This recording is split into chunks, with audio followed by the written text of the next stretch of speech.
Hello, writers. Come write with me. My name is Michaela Greenwood. I create worlds for mind adventures.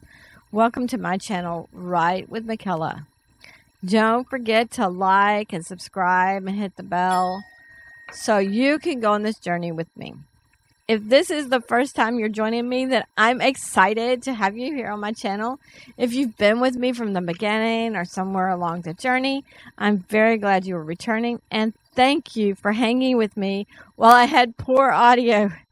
I've listened to some of the videos and it just like I had to turn the sound way up because I had the microphone too far away. So I'm trying to put it right there in my face. And I'm very glad you're returning. I'm glad that you hung with me through all those issues. And today is story time, or the day of our chapter exchange. If you are writing with me and you wish to exchange chapters, that's why it's called a chapter exchange. I read to you mine and then you send me yours. And you send your chapter with written permission to writewithmichaela@gmail.com. I will post the email address at the end of the video and in the description below. If you click the more, you'll see it. And I'm looking forward to reading your chapters, especially if you let me read them on the channel too. That will be so much fun. So people will get a better idea of how, just because we have the same plot, that we are not writing the same story. That will be fun. But I still want to read it even if I don't have permission. All chapters are writing prompts read on the channel, whether they are mine or another writer's work, are copyright protected material, and no one may use any part in writing their own stories. This story is PG-13, so if you are under 13, you need parental guidance. This story is in its rough draft stage, just as the last stories that we've heard. The title of this story is Elloni's Pride. And today we are reading chapter 21 out of book 2. If you would like to read along, then send to the email as stated earlier and request a PDF of the chapter. Make sure you are specific. Now let's start Elloni's Pride, book 2, Regrouping, chapter 21, Remembering the Wrongs.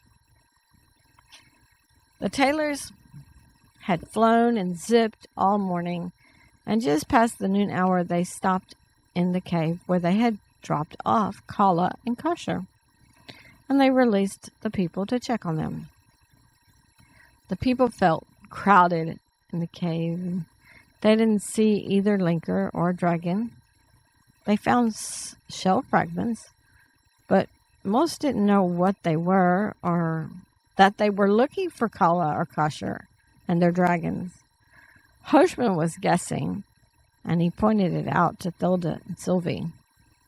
Mostly the people felt they were resting, because the Taylors cast light charms on themselves and passed out berries for everyone to eat. Hoshman used his charm and thought to Sylvie and Thilda, "I believe this must be where the Taylors put Kala and Kasher, and they want us all back together. Well, I think it was good for us to stop and check. I'm glad Kala and Kasher are not here." Then he added, "We will find both of them before we join Trenton's group." Sylvie thought, "Why do you think this is where Kala and Kasher were and not Trenton's group?" "Look around. See the golden dust," thought Hoshman. He wanted to add the thought streams looked like Kala, but he didn't. He let Sylvie look for herself. Sylvie looked around and saw the streams. Later she would reflect on how amazing it was to see, but for now she smiled with recognition. Then she looked some more to see if she could see some dust that looked more like Kasher, and she did. Then her smile faded as she unknowingly pulled some thoughts to herself and saw how Kasher blamed himself for his paw dying. She took some comfort in Kala's response to him. Still, She wanted to cry for her son, and she wanted to ask, in what world could he possibly blame himself for his pa's death? Sophlin noticed the elation and then the sadness, and she wanted to know what was going on. So she moved closer to Sylvie, Hoshman, and Thilda. And as she did, Felicity also took notice and cast charms to monitor whatever conversation they had. Sophlin glanced around and realized that the three adults had cast charms and were communicating that way. She didn't think they should keep things from the larger group, but she knew sometimes people needed to process things before they shared those things. However, Vixie also noticed and came over. Vixie sat by Sylvie and rubbed her back. Vixie whispered, Then she looked around and remembered her charm, so she thought to Sylvie, this seems odd, but, well, so is me expecting you to get my thoughts. Anyway, I feel Kala's and Kasher's presence here, and I know you miss them. I'm sure they're okay. Sophlin had cast the charm to put the small group in a conference, and Thilda and Hoshman also received the thoughts. Although they didn't know about the thoughts Sylvie had pulled into herself. As the small group gathered around her, Sylvie's tears just spilled down her face. She bent her head in her hand and just cried. At this moment, everything seemed wrong with the world. She had no husband, and 4 of her children were linkers to fight for the husband that was gone, and that fight would not bring her husband back, but it might cause her to lose some or all of her children. And then to top it off, her son blamed himself for his pa's death. Suddenly, Sylvie looked up. Surely Libya and Lydia don't blame themselves, especially not Libya. We discussed. The small group looked at Sylvie with puzzlement on their faces. They realized that they had missed some piece of information. Charmin had walked over in the few minutes before, and he released Monty into Vixie's lap. He said, I don't know what exactly you're talking about, but, well, he looked around the circle and motioned. There's dust in here. Thought dust. And I walked into it. He glanced around again. Felicity fluttered to his shoulder and placed her hand on his shoulder. Go ahead. I feel that it would be much easier for you to share somehow. Charmin glanced at Felicity. Well, I don't agree with the thought dust in no way, shape, or form, but, well, you always know better what you should have done when you look in the past, and well, I believe it was Kasher's thought dust that I walked into, and that boy, I guess he's a man now. I know the talk. Anyway, that man thought to get his family out of the village before the soldiers burned our homes. And he left his thoughts in this cave, that his pa would be alive if he had done as he thought to do. Charmin gripped his fist. What have we come to? That a 14-year-old boy, man, thinks that it is his responsibility to protect his family from that. Why wasn't I man enough to protect Jarson or those babies that died that night? Why didn't I stand up and fight? Charmin turned away as he felt his anger. Monty crawled out of Vixie's lap and hugged her pa's leg. Charmin bent down and picked up his daughter, and as he did, the anger turned into sadness, and tears ran down his face. All in the cave were quiet as they processed the conversation that they had heard. Next time, I will fight, whispered Simon. He stroked Monty's thin blonde hair and repeated, "Next time, I will fight." Dixie once again rubbed Sylvie's back, and everyone in the cave had tears in their eyes. Helter was thinking to Sophlin, "Those thoughts of yours are no good. You could not have saved any more people if you had stayed in the village. People had to get to the point of wanting to protect themselves." "I know," Sophlin thought in reply. "I also know that I can't change the past." The rest of the tailors just waited. They would continue their journey after everyone finished crying and eating. Hushman used his large hands to wipe away his own tears, and he reflected on how Kasha reacted to Kala's image projections. He had turned away most every time, and now Hushman knew why. He knew that the images reminded Kasha of his guilt, no matter how ill-placed that guilt was. They, as a people, needed to talk about these things. They could not suppress things any longer. As he thought this, words to a charm came to him. The thought stream alerted Trina, and she thought to Hushman, "That could be dangerous for many people to know, because some won't have your pure heart, but for you it can be overwhelming. Obviously, the universe wanted you to have the words. Just remember, I'm here to help, and Felicity will help me." Hushman looked at the tailor fluttering before him. He slightly nodded his head a couple of times. Cliff suddenly came to a chamber, and the hollowness of the cavern spooked him.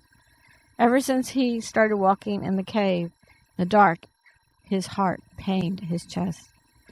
He had been a little scared in the castle, but felt he could come up with some story. Here in the cave there was no story to cover his being here. So when he came to the cavern entrance, he jumped back and let out a small noise and gasp of air in his throat. The potions in his pouch had rattled and clanged, and he knew that he wanted to check them to make sure he hadn't broken any, but he still could not see. "Oh, why did I leave?" he whispered to himself.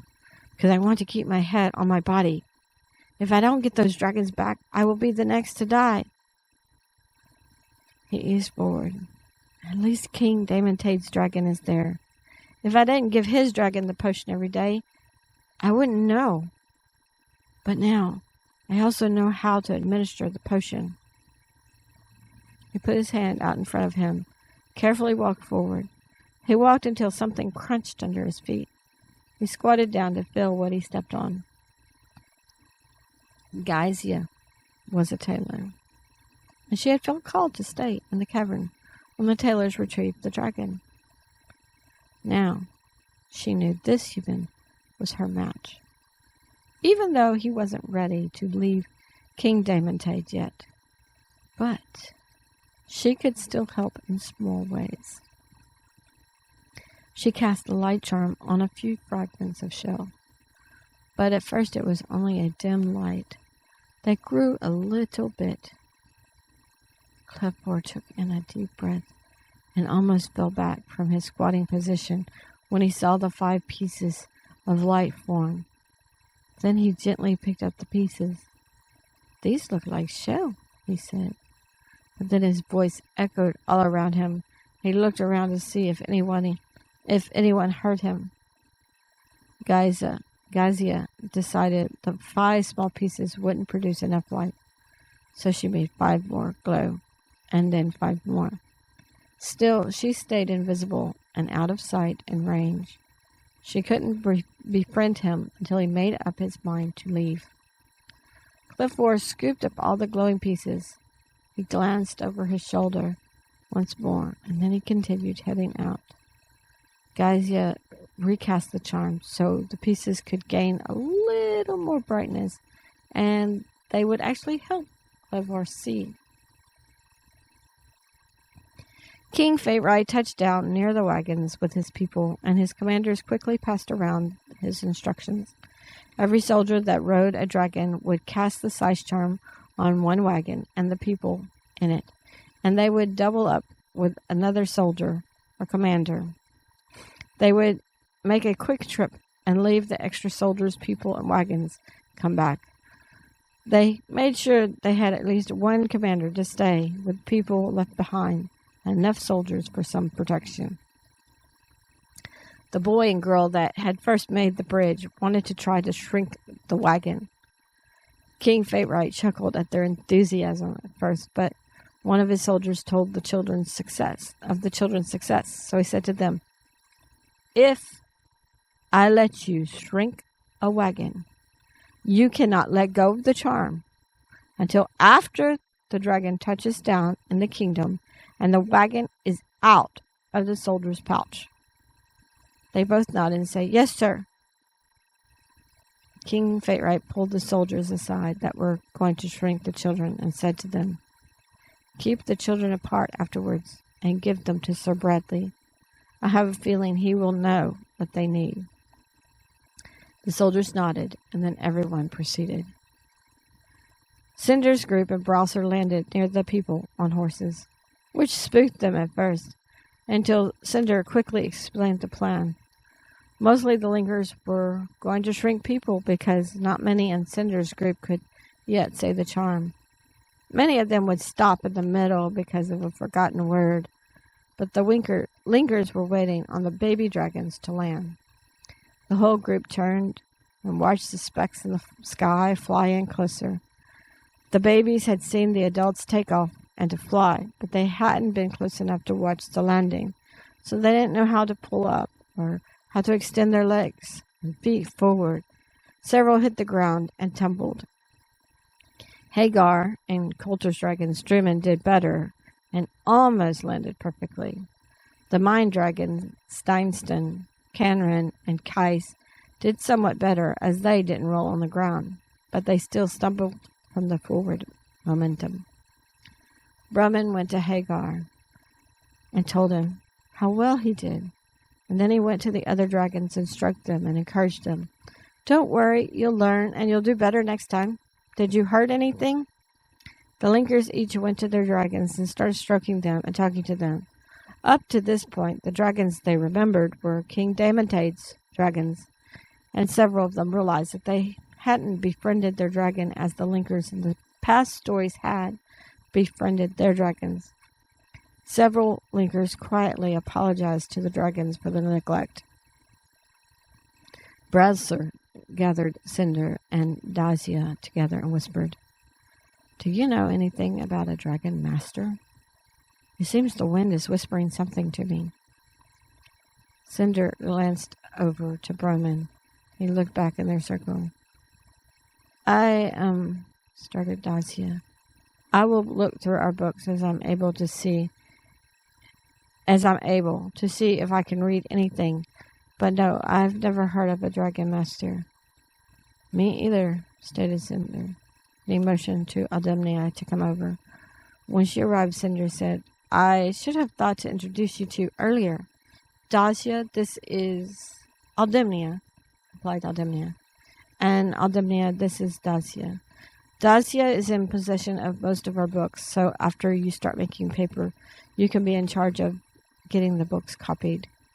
Dacia will keep the originals." Dacia put her hand on Cinder's arm to make him pause. Of course copying is something we want to do, and of course keeping originals together. But I think she can help me read first." "Yes, ma'am," replied Aldemia. Then she said, "Yes, Dacia, that will be good. Broman can read fairly well also." She motioned to where Broman was talking to Coulter as Coulter stroked his dragon. Dacia pointed. "Isn't that the boy-man Linker that you wanted to know about, Browser?"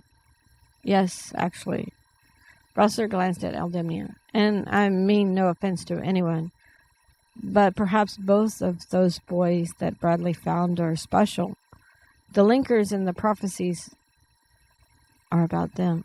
The linkers in the prophecies are about them, not the hidden group. He motioned to Aldemir. Cinder's eyes widened. He said, 10 linkers. 10 linkers will return. Then the tables will turn.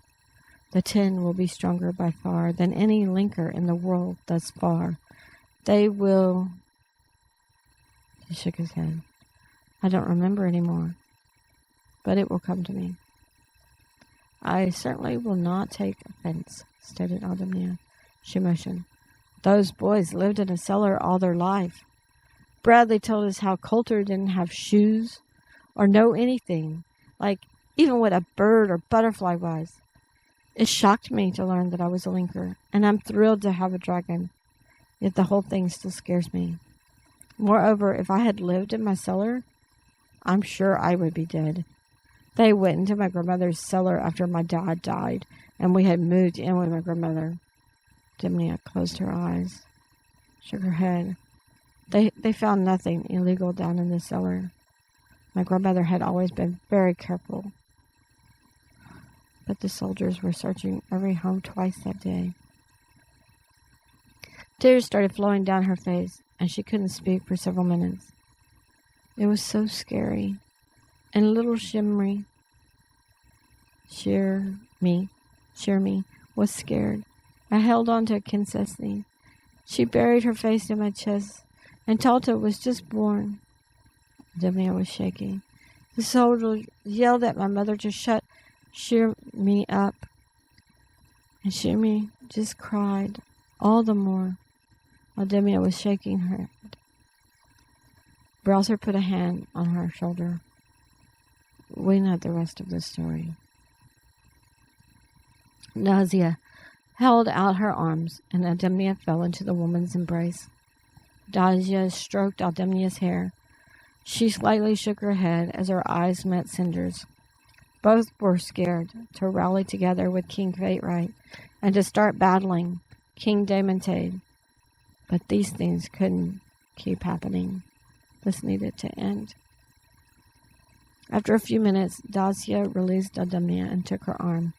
She undid the lace tie and pushed up the sleeve. While you are scared, we build hope. Things are not supposed to be this way, and we're ready to do our part. Trenton had walked up. He said, the rest of us are ready to say the charm. He looked at Cinder. You divide up your people, and we'll do as many as we can. Oh, and most of us don't have pouches like King Fate-Right and his soldiers, so we need the riders to spread their pouches on the ground.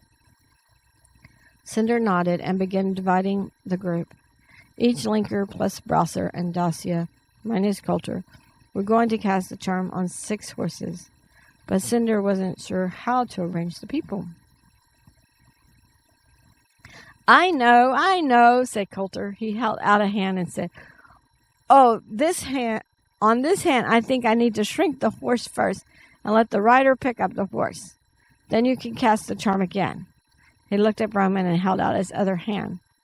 What's this hand think? Well, I guess how long someone can hold a horse in their arms? At that, Dronsnide snorted in laughter. He thought, and everyone in the group received, 10% of 100% is 10%. It's not 10% of size and 100% of weight. Trenton rustled Coulter's hair. Still, carrying something in your arms is tiring. Ask any older sibling. I like Coulter's idea, but I still think Coulter should only do 1 or 2. He's not been able to extend the charm to his dragon yet, according to Broman and Bradley. He'll learn. So Cinder divided the group. The dragon riders that didn't have a linker as a double would double up with one of their people. That left 97 people. The linkers, Browser, and Dacia shrank horses. One rider would pick up the horse, and then the linker would shrink 6 riders with horses and 6 without. There was one boy close to Coulter's age, so Coulter was to cast the charm on him. Everything seemed fine, and Cinder accounted for all 133 people, 56 horses, plus their 21 dragons, Browser and his dragon, and the 7 linkers. They would fly north just over the river and touch down to check on everyone, including the baby dragons that were flying behind them. Cinder was grateful for the help to get his people together, but he was nervous about the linkers and their charms. Trust wasn't the issue. It was how new the linkers were to casting charms. He knew the linkers were trying their best, yet at the same time they didn't know their own capabilities or their limits. As he thought of capabilities or limits, pictures flashed across his mind about his returning to Kalmesh Kingdom. The kingdom was in total devastation, and King Damantade and his troops had left the people to die. Most of these people were now his. But that day, they were simply friends or neighbors or someone down the street. He went to one and then another, not knowing what to do. One needed a leg bone put back in place and wrapped to stay stable. Another needed sewing of wounds. Some needed simple things like water or rubble moved off of them. Still, he didn't know if he could handle things. For him, he also had to make decisions. Who to do first? Did he do the easy ones and remove rubble or give water? Or did he put bones in place? He certainly didn't want to mess with bones. But he did a few easy ones first to build up the will to work on the harder ones, but also to get some help. He didn't know how many days he worked. Then Dazia finally made him sit down and eat a bite and drink some water.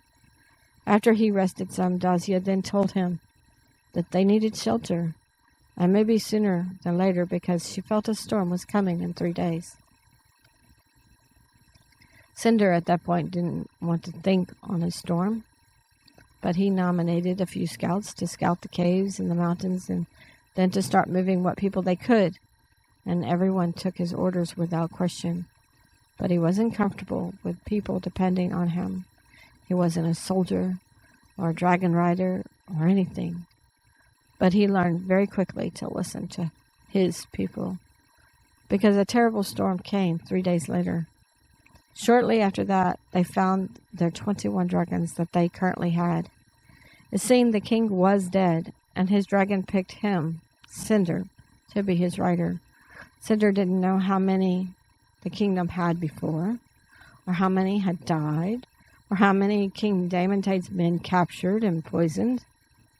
He just knew the 21.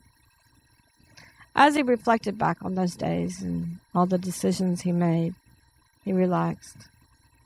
People had volunteered to help get fish, or test mushrooms, or repair clothes, and these linkers were volunteering as well.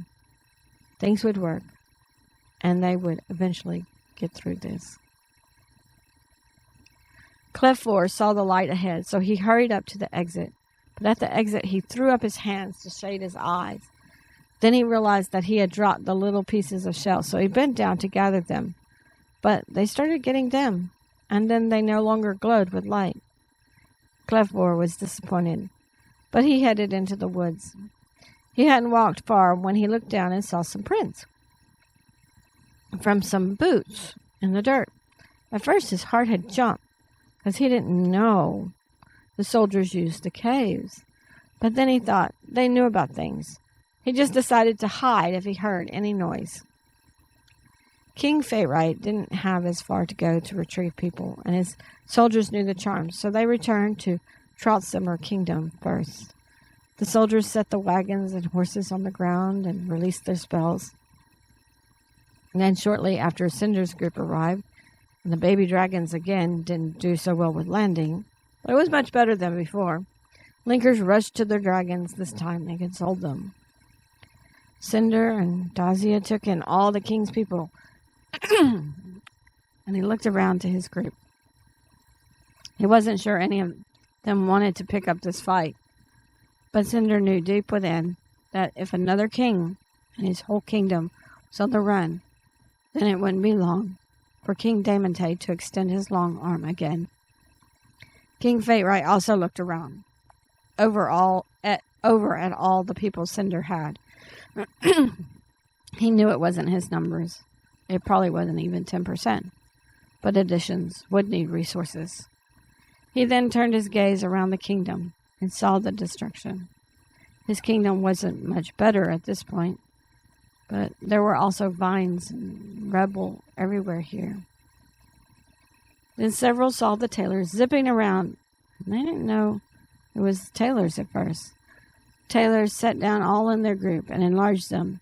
Everyone in this group just looked around until Hoshman spotted Trenton. Hoshman said, "Have you seen Bradley?"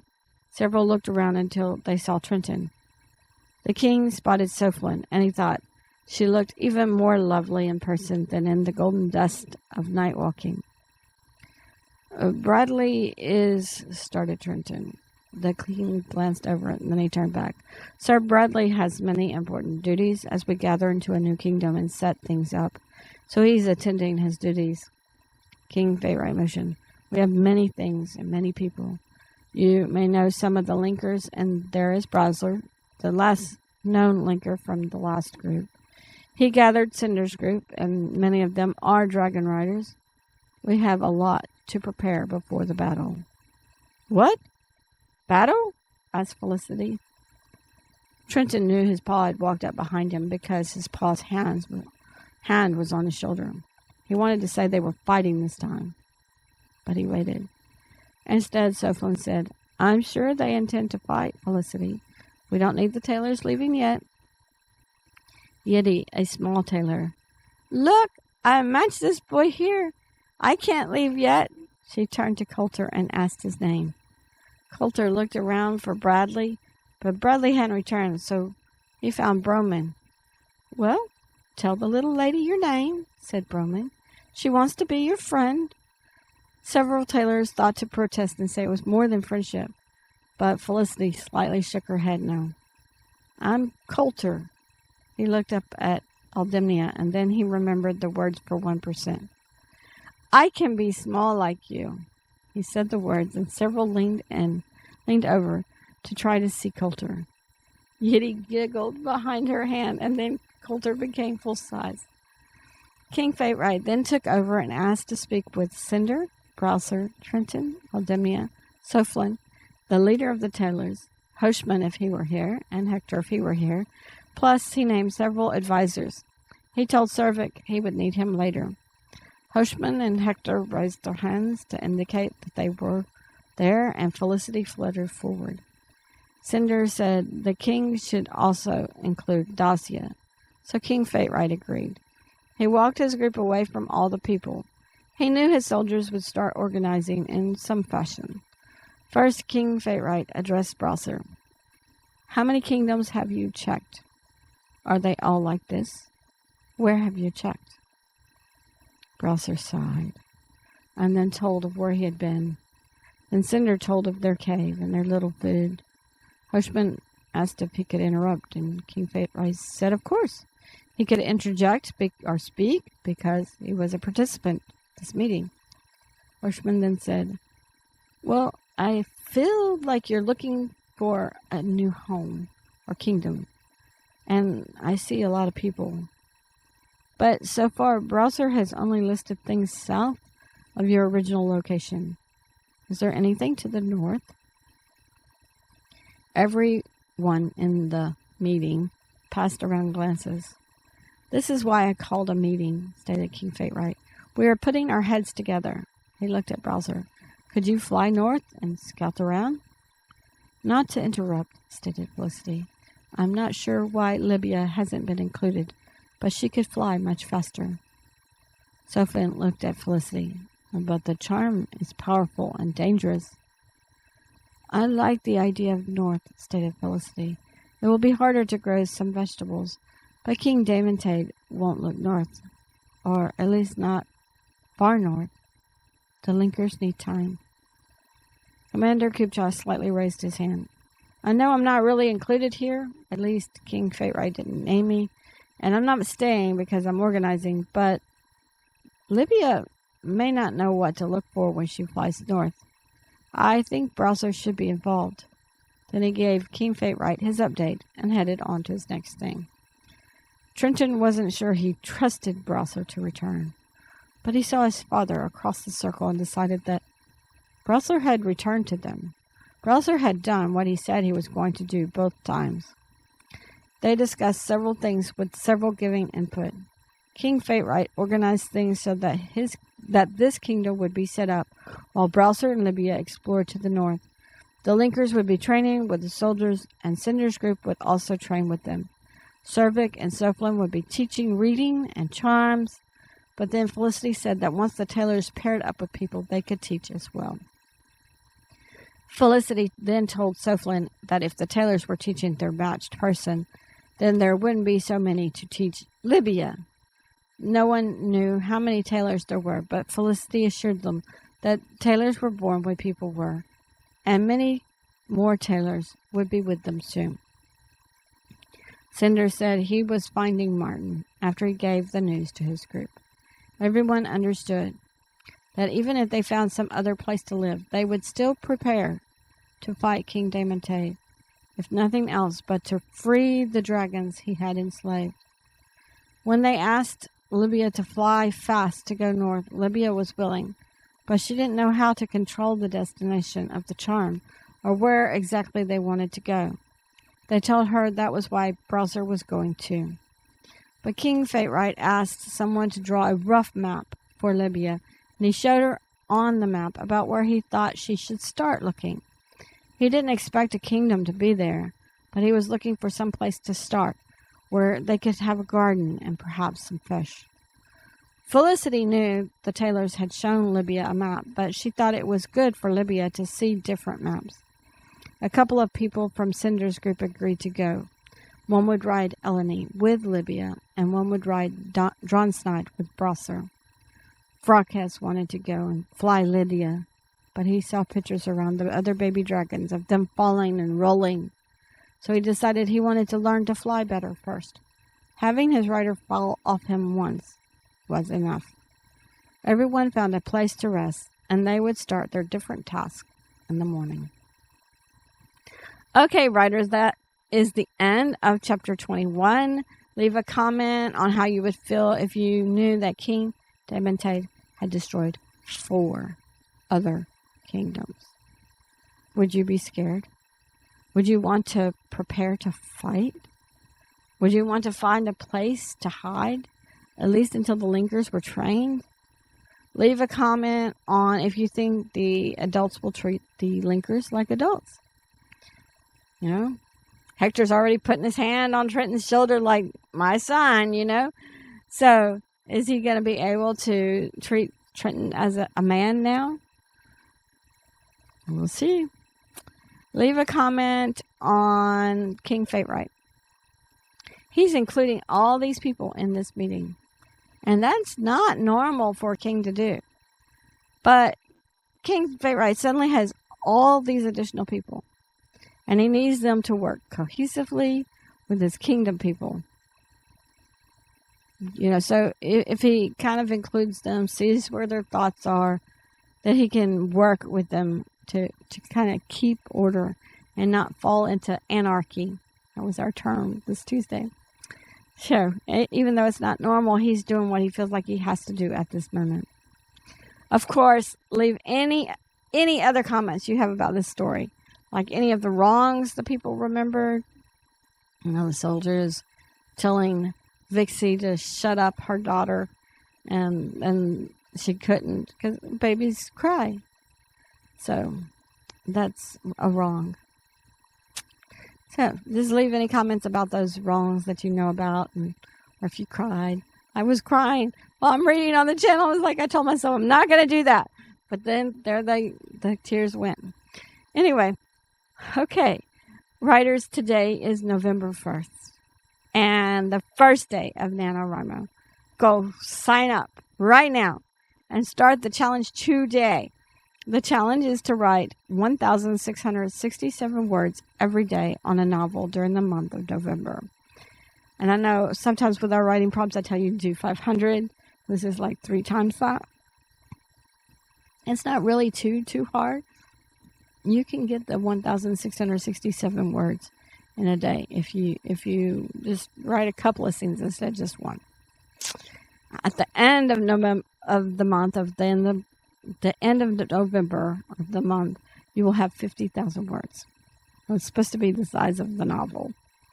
It's free to sign up. Just go to the website, sign up, enter your word count every day. That's all it is to sign up. Basically, you enter your word count every day. And you can order yourself a t-shirt to congratulate yourself on completing the challenge. Most importantly, have fun. You know, if you only do 1,000 words a day and you don't get to the 50,000, you still have 30,000 words.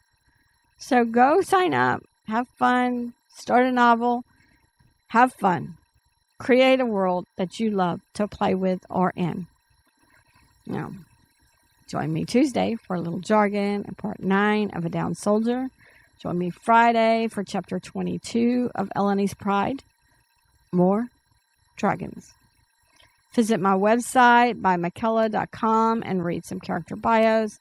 If you read some, then leave a comment on which ones you've read, or go read a blog post on my coach's blog, authorkristenlam.com, and leave a comment on a blog you read and how you think the post will help you with your writing. She's helped several people get published, help them mold their writing to a better thing, and they got published. So go read a blog and post a comment on how it will help you. All of your comments will help us start conversations and build our community. Keep all comments respectful. No animosity towards anybody in these comments. Don't forget to hit the like and subscribe and the bell so we can continue to write together and other people will have a higher chance of finding this video and this channel, since your likes will push the video out to a greater audience. Thank you for joining me today. I really appreciate your participation. If you know someone who would like this video, then please share it with them. This is McKellar with Write with McKellar. Bye for now.